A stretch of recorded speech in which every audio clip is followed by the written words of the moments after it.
Hello everyone, welcome back to the Zooglers.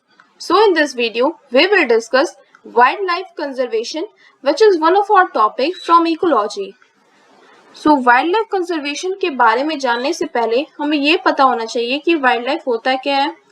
So वैसे organisms, either plants or animals, जिन्हें हम humans domesticate नहीं करते यानी पालते नहीं हैं, उन्हें wildlife कहते हैं. So here's the definition. All the organisms are the plants or animals other than cultivated or domesticated, यानी कि plants को cultivate नहीं किया जाता है, वैसे plants जिन्हें cultivate नहीं किया जाता है, या फिर वैसे animals जिन्हें domesticate नहीं किया जाता है, they come under wildlife. Or wildlife refers to undomesticated animal species but has come to include all organisms that grow or live wild in an area without being introduced by humans, यानी कि वैसे animal species जो ऐसे area में रहते हैं जहाँ पे ह्यूमंस का किसी तरह का कोई इंट्रोडक्शन नहीं होता है, कोई इन्वॉल्वमेंट नहीं होता है, वो उस एरिया में ग्रो करते हैं, लिव रहते हैं यानी कि रहते हैं, that is known as wild life. अब बात आती है कि वाइल्ड लाइफ कंजर्वेशन क्या होता है. सो उस तरह की प्लानिंग या अरेंजमेंट करना जिससे वाइल्ड लाइफ की कंटिन्यूस डेवलपमेंट इंश्योर हो और वो सरवाइव कर सके is wild life conservation. Okay, so definition is to make such an arrangement which will ensure the continuous development and survival of the wildlife is known as wildlife conservation. Okay, now हमारे ecosystem के लिए हर एक plant और एक animal equally important होते हैं. एक की भी डिस्टर्बेंस से पूरा इकोसिस्टम का बैलेंस बिगड़ जाता है. सो लेट्स नो कि कैसे एक के बिगड़ने से, एक के डिस्टर्ब होने से कैसे पूरा इकोलॉजिकल बैलेंस डिस्टर्ब होता है. Now the topic is importance of wild life. तो wild life helps in maintenance of natural balance. How? Wildlife helps in maintaining the ecological balance of nature. Wildlife nature के ecological balance को maintain करने में help करते हैं. For example, just take an example, अगर हम सारे शेर को यानी सारे कार्निवोर्स को किल कर देंगे तो इससे हर्बीवोर्स के नंबर बढ़ जाएंगे. हर्बीवोर्स के नंबर बढ़ने से फॉरेस्ट के वेजिटेशन पे अफेक्ट पड़ेगा और फूड की कमी होगी. फूड की कमी होने की वजह से अपने रिक्वायरमेंट पूरी करने के लिए हर्बीवोर्स हमारे एग्रीकल्चर लैंड की तरफ बढ़ेंगे जिससे हमारे क्रॉप्स डैमेज होंगे. Okay, so this is the way how the killing of carnivores affect the humans too, because ये जो क्रॉप्स हमने लगाया, जो क्रॉप्स डैमेज हो रहे हैं वो एक ह्यूमंस की तरह भी लगाया हुआ है. So killing of carnivores lead to an increase in the number of herbivores which in turn affect the forest vegetation, यानी कि जो forest vegetation को affect करेगा. Thus due to lack of food, यानी कि food की कमी होने की वजह से they come out from the forest, वो जंगल से बाहर निकलेंगे, to agricultural land, यानी खेतों की तरफ बढ़ेंगे, and destroy our crops, और उससे हमारे crops की यानी हमें फसलों की बर्बादी होगी. Now number 2 is conservation of biological diversities. Wild life conservation से हमारे इन्वायरमेंट की डाइवर्सिटी भी कंजर्व रहती है, और ऐसा कुछ साइंटिस्ट कहते हैं, और ये सही भी है कि ऐसे साइंटिस्ट कहते हैं कि जितना ज़्यादा डाइवर्स हमारा इकोसिस्टम होगा उतना ही ज़्यादा वो स्टेबल होगा. By conserving wildlife, diversity in the environment can be conserved. According to some scientists, यानी कुछ साइंटिस्ट का कहना है, an ecosystem with more diversity is more stable, यानी इकोसिस्टम जिसमें ज़्यादा डाइवर्स, जो जितना ही ज़्यादा डाइवर्स है उतना ही ज़्यादा वो स्टेबल है. Now importance of wildlife, third point is wildlife provides a large gene pool. It aids in the conservation of a regional species. Wildlife provides different products such as foods and drugs. Okay, we have extinction. So the term extinction is related to extinct species, यानी वैसे species जो विलुप्त हो गए हैं, जो अब नहीं पाए जाते हैं, that are no longer in existence, जो अब नहीं पाए जाते हैं. So what are the reasons behind the extinct species, आखिर क्यों वो विलुप्त हुए? So deforestation, construction of dams, pollution and hunting are the main reasons behind their extinction. Now we have endangered species. The species यानी कि वैसे species जो future में एक्सटिंक्ट हो सकते हैं or endangered species. Okay.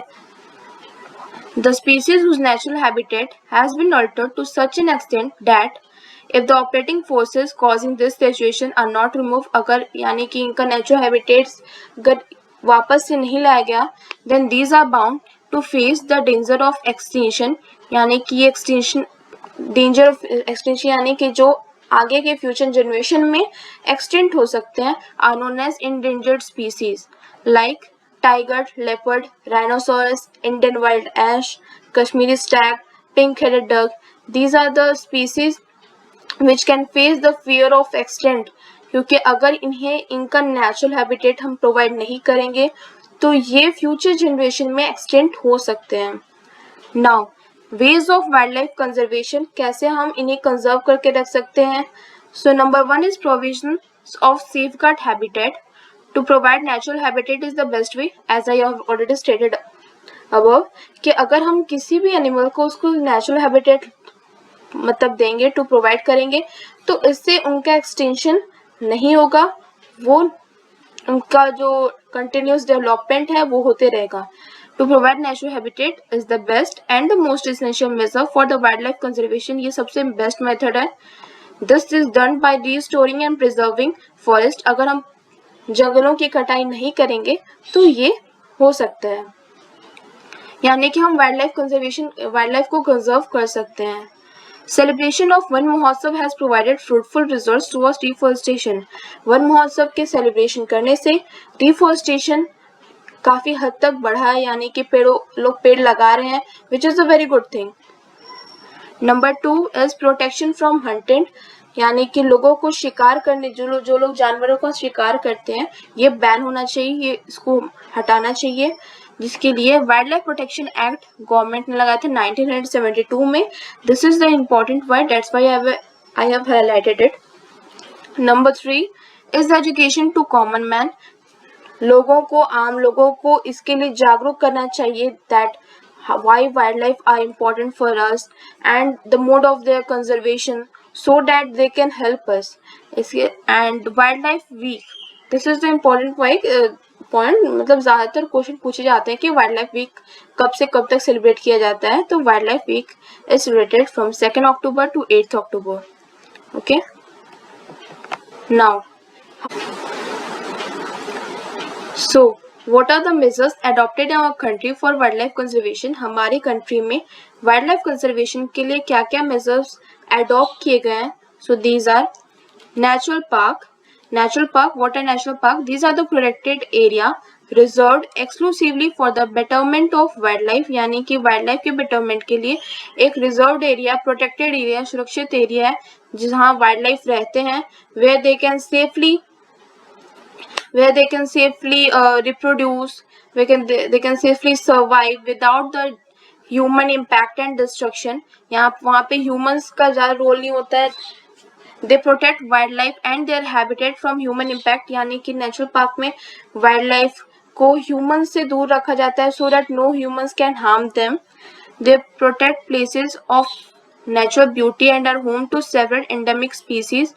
okay, यानी बहुत सारी स्पीसीज का घर होते हैं नेचुरल पार्क, जैसे कुछ नेशनल पार्क्स यहाँ है, Jim Corbett national park, Kanha national park, Kaziranga national park, Bandipur national park. Many are there, so I have written only 4। You can Google it और you can read it in book itself. Okay, now we have sanctuaries. An animal sanctuary is a facility where animals are brought to live and to be protected for the rest of their life, यानी कि वहाँ पे animals को रखा जाता है उनके आजीवन, ताकि वहाँ पे उन्हें संरक्षित किया जा सके, उन्हें सुरक्षित रखा जाता है उन्हें उनके पूरे जीवन के लिए।